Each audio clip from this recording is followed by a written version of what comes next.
پھر اے موسیٰ تم ایک اندازے پر آ پہنچے اور میں نے تم کو اپنے کام کے لیے بنایا ہے، تو تم اور تمہارا بھائی دونوں ہماری نشانیاں لے کر جاؤ اور میری یاد میں سستی نہ کرنا۔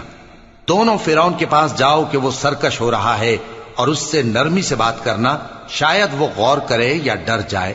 دونوں کہنے لگے کہ اے ہمارے پروردگار، ہمیں خوف ہے کہ وہ ہم پر زیادتی کرنے لگے یا زیادہ سرکش ہو جائے۔ اللہ نے فرمایا کہ ڈرو مت، میں تمہارے ساتھ ہوں کہ سنتا اور دیکھتا ہوں۔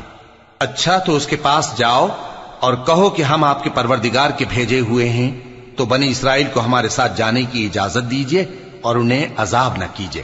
ہم آپ کے پاس آپ کے پروردگار کی طرف سے نشانی لے کر آئے ہیں، اور جو ہدایت کی بات مانے اس کو سلامتی ہو۔ ہماری طرف یہ وحی آئی ہے کہ جو جھٹلائے اور منہ پھیرے اس کے لیے عذاب تیار ہے۔ غرض موسیٰ اور ہارون فرعون کے پاس گئے